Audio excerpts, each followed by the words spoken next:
Boo. You suck.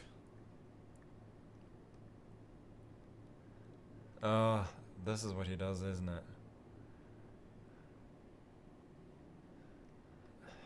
Let's try and play as I played against Maxim in the World Blitz. With an early b5, not kicking the queen away. I know that he plays this line with the early queen foray. I think in that line Maxim had already gone knight b knight of 3, which is not necessarily where you want the knight. Here he has a little bit more flexibility. It looks a bit sus. Maybe you can go for a quick knight d5 or something. Maybe not. A take d6. What's the big deal?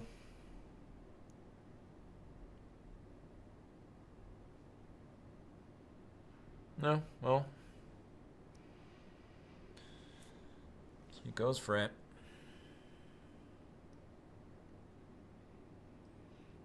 Then 97, blocking the check, but my development is obviously quite poor. I'm developmentally challenged, as they say these days.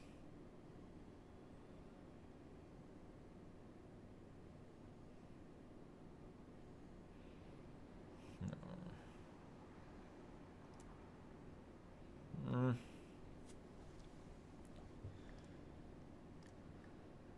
What happened there? My mouse froze for a sec. It's probably a skill issue.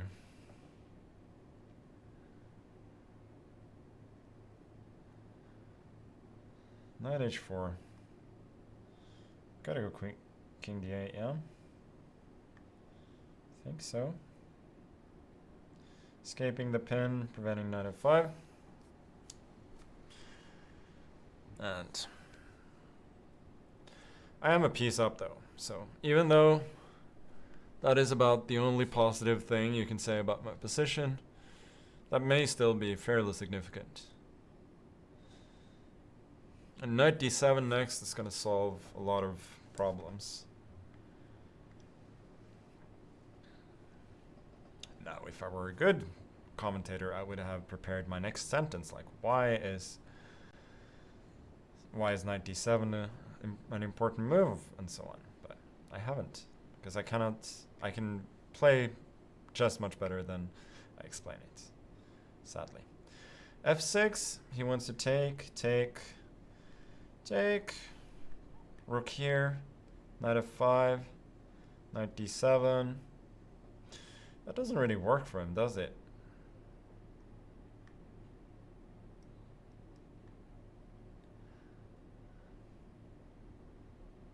That was not the conclusion I expected to reach while starting that sentence, but here we are.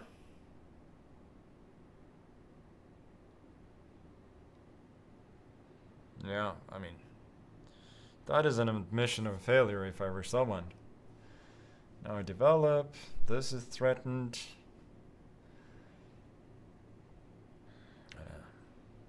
There's always going to be some practical counterplay, as my king is weak, but I don't think he really has much here.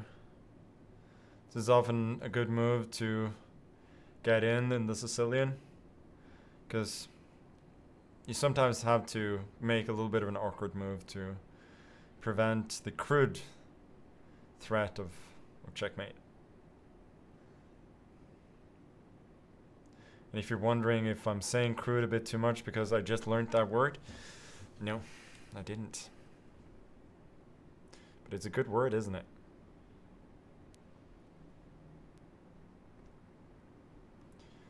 Let's take this. How bad can that be?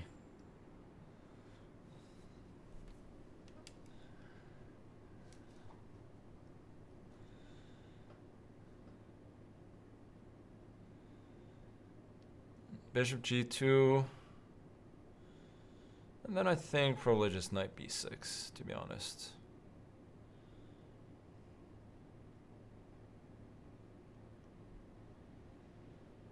Or queen c5.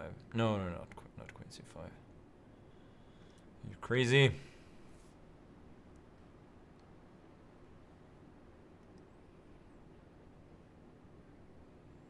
Bishop a5, yeah, but I am consolidating here. King c7, king b8. And we're slowly but surely getting to safety.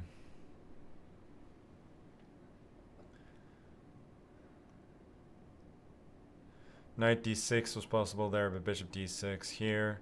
If he had time to go rook e7, he might have some counterplay, but his rook was hanging.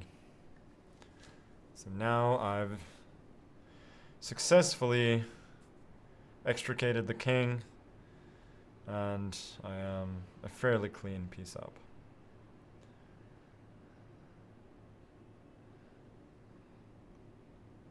Let's threaten mate again. Well, not really mate, but at least an unpleasant check.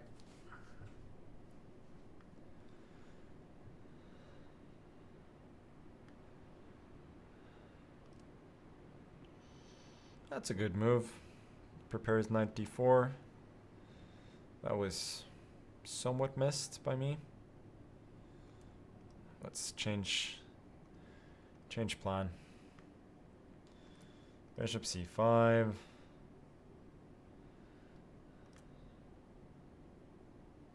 That's a little bit risky, isn't it? My pieces are somewhat awkwardly placed. I gotta admit that. Okay, I think we gotta try and trade a little bit. Knight f5. I didn't really expect that. I thought he would go f4 immediately. And if I take queen d4, knight f3, I mean, there's b6 hanging at the end of it, so that wasn't really clear at all. Whereas now, well, he gets g7, but I've consolidated my position, and I do have some trumps of my own. Much like the United States.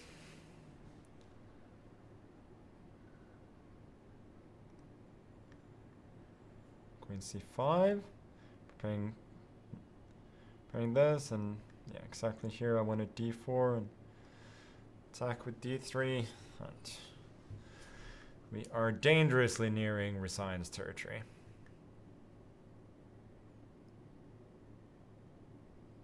If he takes, I take, and there's a discovered check with knight to d4, and now I get a very dangerous passed pawn and attack as well. I think this wins knight b4,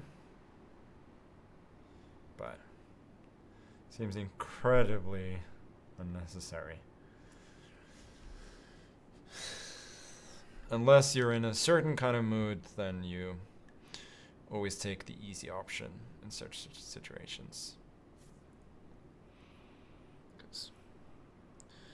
You want to win the game with absolute 100% certainty, not 99.9. Here it takes rook e1, rook g1, there's queen c1, checkmate, just to show that. Boom!